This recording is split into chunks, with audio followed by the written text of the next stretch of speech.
Bismillahirrahmanirrahim. Alhamdulillahirabbil alamin wa bihi nasta'in wa ala umuri dunya waddin. Wassalatu wassalam ala asrafil anbiya wal mursalin wa ala alihi wa sahbihi ajmain, amma ba'd. Dalam Islam ada ketentuan cerai, dari hukum, syarat, hingga bagaimana hak asuh terhadap anak setelah perceraian.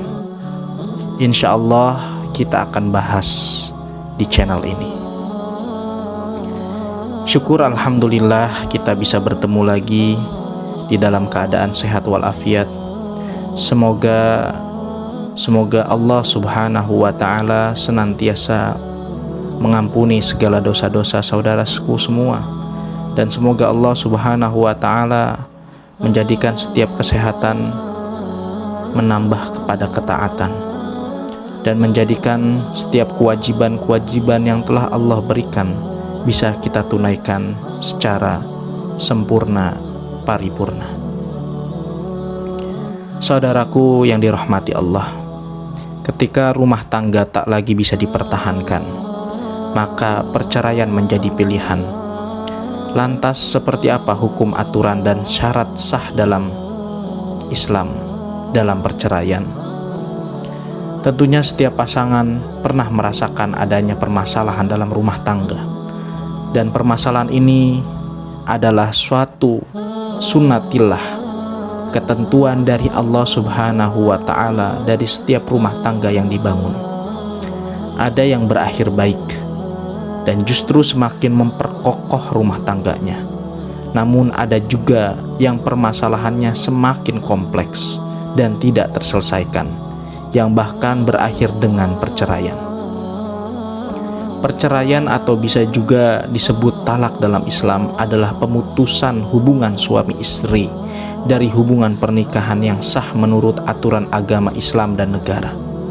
Perceraian biasanya dianggap sebagai cara terakhir yang diambil oleh pasangan suami istri untuk menyelesaikan masalah yang dimilikinya. Lalu, apa definisi cerai dalam Islam? Cerai dalam Islam adalah melepaskan status ikatan perkawinan atau putusnya hubungan pernikahan antara suami dan istri. Dengan adanya perceraian, maka gugurlah hak dan kewajiban keduanya sebagai suami dan istri. Artinya keduanya tidak lagi boleh berhubungan sebagai suami istri, misalnya menyentuh atau berduaan, sama seperti ketika belum menikah dahulu. Al-Quran juga mengatur adab dan aturan dalam berumah tangga, termasuk bagaimana jika ada masalah yang tak terselesaikan dalam rumah tangga. Islam memang mengizinkan perceraian, tetapi Allah subhanahu wa ta'ala amat membencinya. Itu artinya bercerai adalah pilihan terakhir bagi pasangan suami istri ketika memang tidak ada lagi jalan keluar lainnya. Allah berfirman, "Dan jika mereka berketetapan hati hendak menceraikan, maka sungguh Allah Maha mendengar, Allah Maha mengetahui." Ayat tentang hukum perceraian ini berlanjut pada surat Al-Baqarah ayat 228 hingga ayat 232. Di sana diterangkan aturan-aturan mengenai hukum talak, masa iddah bagi istri, hingga aturan bagi perempuan yang sedang dalam masa iddahnya. Di dalam surat At-Thalaq ayat 1-7 juga dibahas aturan-aturan dalam berumah tangga. Di situ disebutkan tentang kewajiban suami terhadap istri hingga bagaimana aturan ketika seorang istri berada dalam masa iddah.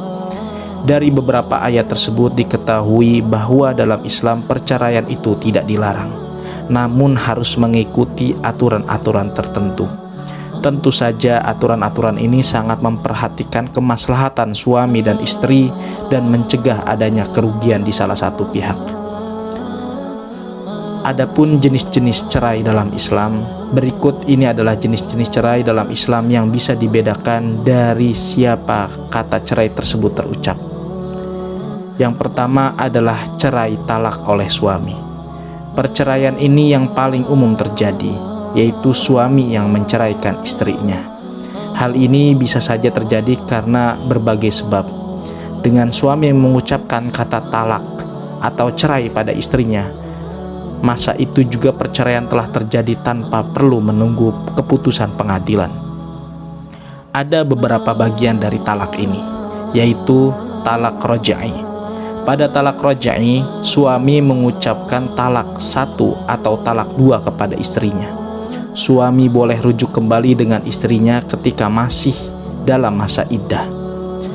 Namun, jika masa iddah telah habis, suami tidak boleh lagi rujuk kecuali dengan melakukan akad nikah baru. Yang kedua adalah talak bain. Ini adalah perceraian saat suami mengucapkan talak 3 kepada istrinya, sehingga istri tidak boleh rujuk kembali.